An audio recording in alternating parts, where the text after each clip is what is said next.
யூதா இயேசு கிறிஸ்துவனுடைய ஊழியக்காரனும் யாக்கோபினுடைய சகோதரனுமாய் இருக்கிற யூதா, பிதாவாகிய தேவனாலே பரிசுத்தமாக்கப்பட்டவர்களும் இயேசு கிறிஸ்துவினாலே காக்கப்பட்டவர்களுமாகிய அழைக்கப்பட்டவர்களுக்கு எழுதுகிறதாவது, உங்களுக்கு இரக்கமும் சமாதானமும் அன்பும் பெருகக் கடவது.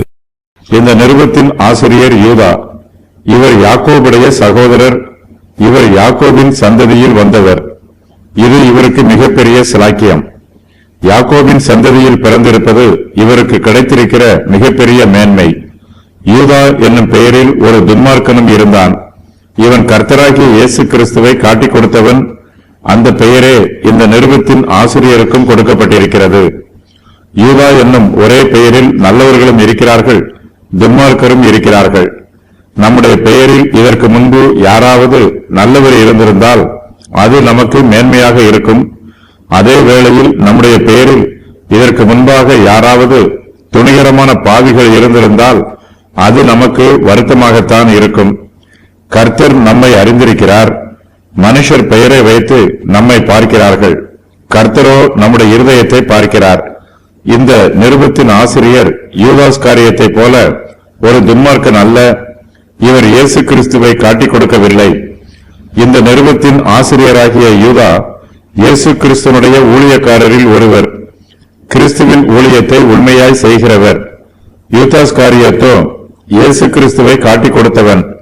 யூதா தன்னை பற்றி எழுதும்போது இயேசு கிறிஸ்துவனுடைய ஊழியக்காரன் என்றே தன்னை குறிப்பிடுகிறார்.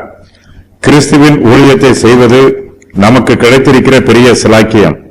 நாம் இந்த உலகத்தில் எந்த வேலையை செய்தாலும், எந்த தொழிலை செய்தாலும் கிறிஸ்துவின் ஊழியத்தை செய்வதுதான் நமக்கு மேன்மையானது. இந்த நிருபத்தின் ஆசிரியரான யூதா இயேசு கிறிஸ்துவுக்கு மாம்ச உறவின்படி சொந்தக்காரர். ஆனால் யூதா தன்னை இயேசு கிறிஸ்துவின் சொந்தக்காரர் என்று சொல்லி பெருமைப்படுத்தவில்லை. தன்னை இயேசு கிறிஸ்துவனுடைய ஊழியக்காரன் என்று சொல்லி யூதா சந்தோஷப்படுகிறார். நாம் கர்த்தருக்கு எப்படிப்பட்ட ஊழியத்தை செய்தாலும் அது நமக்கு கிடைத்திருக்கிற மேன்மை. நாம் கிறிஸ்துவுக்கு சாதாரண ஊழியத்தை செய்தாலும் நாமும் கிறிஸ்துவனுடைய ஊழியக்காரராகவே இருக்கிறோம். அப்போஸ்தலர்கள் அப்போஸ்தல ஊழியத்திற்கு நியமிக்கப்படுவதற்கு முன்பாக அவர்களும் இயேசு கிறிஸ்துவனுடைய ஊழியக்காரராகத்தான் இருந்தார்கள். இப்போதும் அவர்கள் அப்போஸ்தலராக இருந்தாலும் அவர்களும் கிறிஸ்துவனுடைய ஊழியக்காரர்கள்தான். இந்த நிருபத்தின் ஆசிரியரான யூதா யாக்கோபனுடைய சகோதரர். எருசலேமில் உள்ள ஆதி திருச்சபைக்கு யாக்கோபு தலைவராக இருந்தார். யாக்கோபும் யூதாவும் ஒரு தாய் வயிற்று பிள்ளைகளா அல்லது கிறிஸ்துவுக்குள் விசுவாச சகோதரர்களா என்பது பற்றி வேத பண்டிதர்கள் ஆராய்ச்சி செய்து வருகிறார்கள். யூதா இந்த நிருபத்தை பிதாவாகிய தேவனாலே பரிசுத்தமாக்கப்பட்டவர்களுக்கு எழுதுகிறார். இவர்கள் இயேசு கிறிஸ்துவினாலே காக்கப்பட்டவர்கள், கிறிஸ்துவினாலே அழைக்கப்பட்டவர்கள்.